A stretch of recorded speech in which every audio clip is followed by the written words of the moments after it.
Assalamualaikum warahmatullahi wabarakatuh. Bismillahirrahmanirrahim. Tabarakalladzi nazzala al-furqana ala 'abdihi liyakuna lil 'alamin nadhira. Allahumma shalli wa sallim wa barik ala sayyidina Maulana Muhammadin wa ala alihi wa sahbihi ajmain amma ba'du. Yang sangat saya hormati Kiai Haji Syukron Makmun selaku sesepuh NU juga sebagai pengasuh Pondok Pesantren Darul Rahman. Yang saya hormati Rais Am NU Kiai Haji Miftahul Ahyar, Ketua Umum PBNU Kiai Haji Yahya Khalil Stakuf, Bapak Menteri Bappenas Bapak Haji Suharso Munarfa, dan beberapa Habib semuanya yang raweh yang saya hormati. Ada Habib Hud Al-Attas, ada Habib Ali bin Abdurrahman Al-Habsyi, ada Habib Nabil, semuanya yang saya hormati. Sekjen NU dan semua jajarannya yang saya hormati, Katib dan semua yang saya hormati. Alhamdulillah, tadi Kiai Haji Syukron Makmun yang juga teman bapak saya masih ingat beliau ketika rawuh di Rembang di rumah bapak saya. Saya mohon maaf gak bisa datang, memang mungkin sebaiknya tidak datang karena memang saya masih ngaji pasanan, ngaji kilatan, ngaji. Saya sering cerita ke orang-orang, kalau ada rapat ketahanan pangan itu yang rapat ya baik karena ngatur ketahanan pangan. Tapi yang enggak rapat nanam padi itu juga baik karena itu yang real mempertahankan pangan. Jadi kalau semuanya rapat, yang nanam padi siapa? Kalau yang semuanya nanam padi, yang koordinasi supaya dikirim kemana, diatur bagaimana, itu butuh rapat. Tapi real kebutuhan padi itu butuh penanam. Ini yang saya kagum dari pengurus PBNU. Jadi ada beberapa kiai itu yang nggak pati rapat di kantor seperti saya. Tapi saya ini selalu mengajarkan kitab risalahnya Basim Asari tentang ahli sunnah wal jamaah. Sehingga anggap saja saya ini nanam padi tapi tidak ikut rapat ketahanan pangan. Dan itu harus dianggap lazim saja dalam perbedaan-perbedaan itu. Saya meneruskan cerita ilmu usul fikih yang diceritakan Gus Yahya, juga tadi diperjelas oleh Kiai Haji Syukron Makmun. Usul fikih itu satu disiplin ilmu yang penting sekali untuk menganalisis teks. Kenapa itu penting sekali? Karena beberapa teks itu jelas berbahasa Arab. Dan bahasa Arab itu ya umumnya bahasa, ada ruang dan waktu.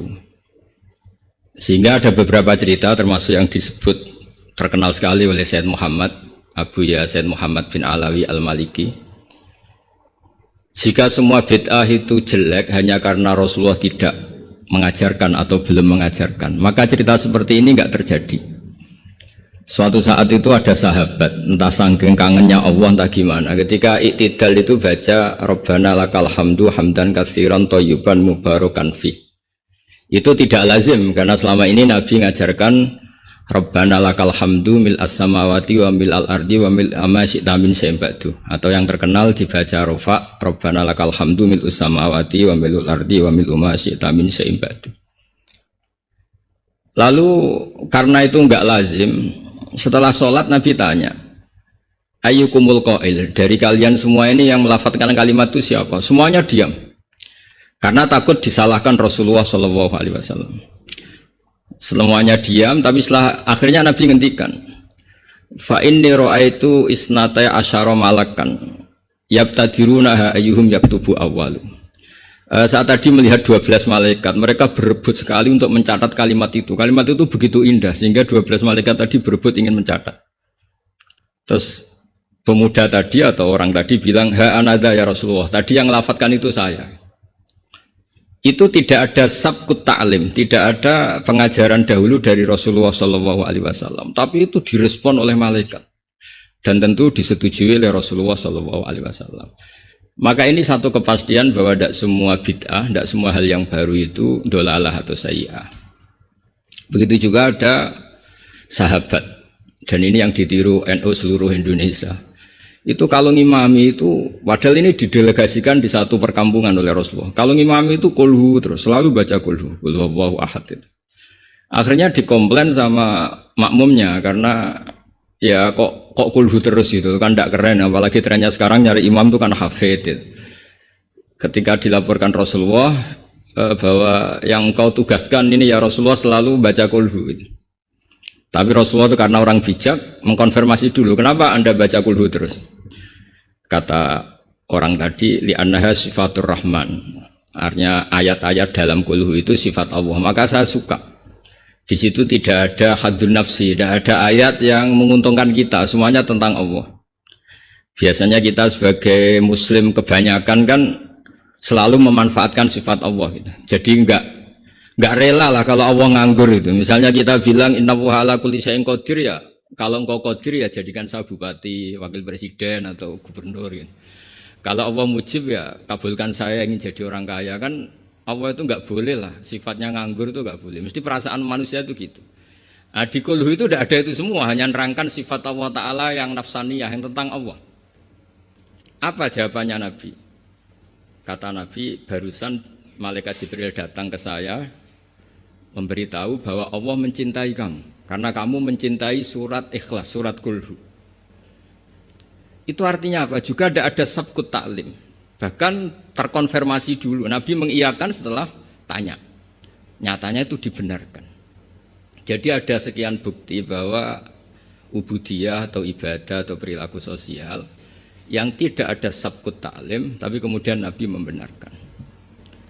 Cerita ketiga, saya ini keluar dari yang saya bayangkan itu kan ya cerita-cerita nuzulul Quran, tapi sebagai adaban sama Kiai Haji Syukron Makmun yang cerita usul fikih saya teruskan. Memang tadi Gus Yahya juga cerita sanad. Saya ngaji di Kiai Haji Maimun Zubair dan bapak saya seorang hafidz juga ajar. Kiai Maimun itu putra Mbah Zubair. Mbah Zubair itu dulu pakar usul fikih. Beliau dulu ngaji sama Mbah Fakih Mas Kumambang, dulu wakil Rais Akbar. Kiai Fakih Mas Kumambang ini angkatannya Mbah Hashim ketika ngaji di Sayyid Abi Bakar Sato. Ngaji Syekh Mahfud dulu, Syekh Mahfud Termas. Syekh Mahfud Termas ini ngaji sama Sayyid Abi Bakar Sato. Sayyid Abi Bakar Sato ngaji sama Sayyid Zaini Tahlan sampai Syekh Utsman Ad-Dimyati sampai musalsal ila Rasulillah sallallahu alaihi wasallam. Sehingga ketika Pak Syukron Makmun cerita usul fikih, saya terus menjadi ingat ketika ngaji Jamul Jawame, ngaji Lubul Usul, beberapa kitab yang menjadi keharusan untuk meneliti teks-teks Quran hadis. Cerita ketiga, dan ini terakhir karena apa ya, selain materi saya juga nggak yang saya bayangkan ya, memang saya tidak bisa datang ke sana.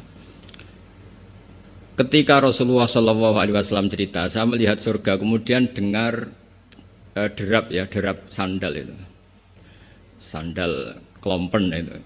Terus Nabi tanya, ini sandal siapa kok sudah di surga, suara siapa? Dijawab itu suara Bilal. Walhasil terus Bilal ditanya, kenapa engkau begitu cepat masuk surga? Apa resep kamu? Saya tidak pernah wudhu kecuali setelah itu saya sholat. Akhirnya jadilah syariat sunat rokatail wudhu. Ada sholat sunat disebut sunat rokatail wudhu. Dan lagi-lagi dibenarkan oleh Rasulullah SAW. Sehingga cerita-cerita seperti ini mengilhami semua kreasi-kreasi ibadah yang tidak mahdhah dan tidak merubah pakem dari kaidah yang disebut Rasulullah SAW. Maka itu disebut bid'ah hasanah. Dari segi baru bisa disebut baru, tapi dari segi sesuai al-qawaid al-muqarrarah tetap disebut itu hasanah. Sehingga Islam ini ittasa'afakuh, Islam ini cakrawalanya luas sekali. Sebab itu ketika Rasulullah SAW intaqala ila rafiqil ala, ya, bahasa halusnya wafat itu intaqala ila rafiqil ala.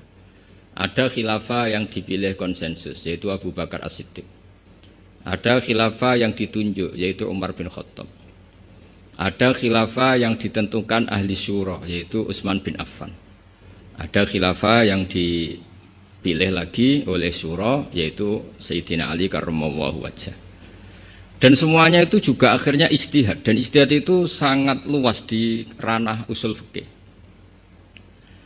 Saya beri contoh, misalnya dulu sahabat begitu mencintai Madinah karena itu Madinatu Rasulillah sallallahu alaihi wasallam.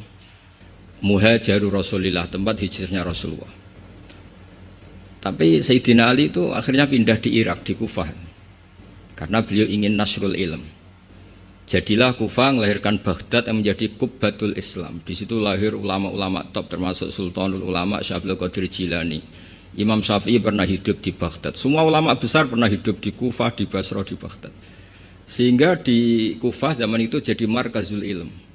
Di Basrah juga sama, jadi markazul ilm. Lahirlah Hasan Basri, lahirlah ulama-ulama top. Karena barokahnya nasrul ilmi yang digerakkan Sayyidina Ali karramallahu wajhah. Tapi banyak juga orang yang nggak ingin Madinah itu kosong. Lahirlah Imam Malik yang nggak pernah meninggalkan Madinah.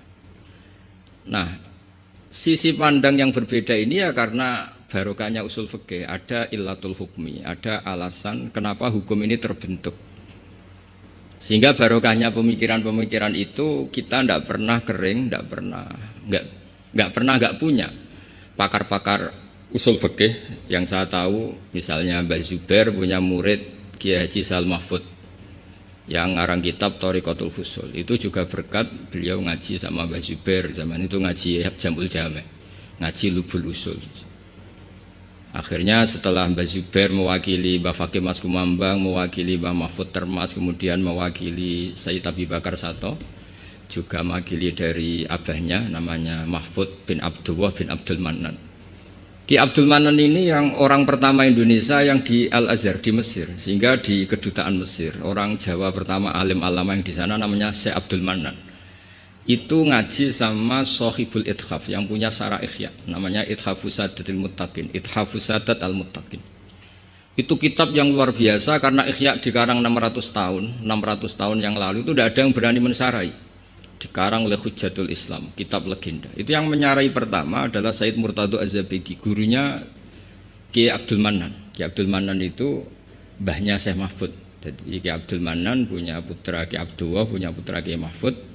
Kiai Mahfud ini punya putra namanya Muhammad. Nah, Gus Muhammad ini yang mulai hidup lagi di Indonesia, di Betengan Demak.